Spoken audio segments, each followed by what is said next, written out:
And I've had dogs, do significant injury to people, crush kneecaps, bite through their abdomen, bite off and completely eat ears off people, scalp them, Yeah. And so the best thing to do is if a dog comes, give up. That's it. Absolutely. If you don't like hospital food, if you don't enjoy hospital food, don't take your chances with a police dog if you're running away from it, because you're likely to be spending quite a bit of time. I had people who were bitten, who went into severe shock as a result of their injuries and had to be resuscitated and all sorts. So obviously at this point though, I'm thinking if they're coming out, I mean obviously if it's an abandoned car, it's definitely the right track. What happens if you get the wrong track? I mean obviously they're being aggressive, that's why the dog's coming back, but surely there must happen occasionally.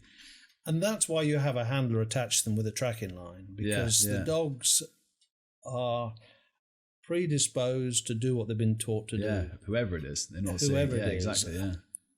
And very often the person that you're tracking with the dog has committed no crime. They could be a person with Alzheimer's who has wandered off from a care home or got out or gone off on their own to commit suicide. Sure. Don't really think about that side of policing, actually. Or you always think it's a bad guy, don't you? Yeah. Or a small child who's gone off and been lost whilst the family are on a picnic or something, and you're asked to go and look for that child or look for that vulnerable person. And that is why in almost all circumstances police dog handlers will track with a dog attached to them on a line.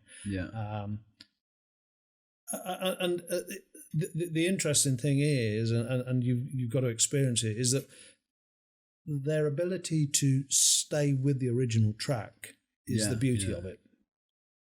And there are lots of examples and where dogs are tracking in a person and they meet other people coming towards you, or you see other people who are crossing your track, or deer, or whatever it might be. And a good tracking dog stays with the original track. And I don't know any more than any other human what goes through the mind of a dog when it's doing it, but I like to think of it, and I explain it to people, that when you teach a dog to track in that method, and there are other methods, in effect, the dog takes a mental photograph of the smell. I was going to say, I got told that they can see scent there, can't they? Or is it they somehow, is that the best way of describing it? Yeah, who knows how the dog's interpreting guessing, it. Isn't it? But the way I would interpret it is that, I can show you a photograph of lots of people.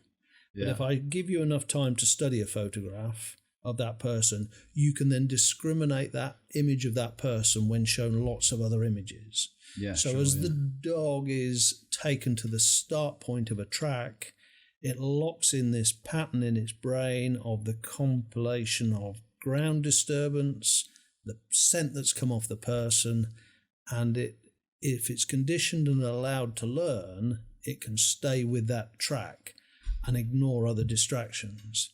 I've had dogs tracking right past a cat, and these are dogs that don't particularly care for cats, and they are so fixated with the track that they would nose down and they'll go past that cat, and people coming towards them, they'll just keep tracking past them.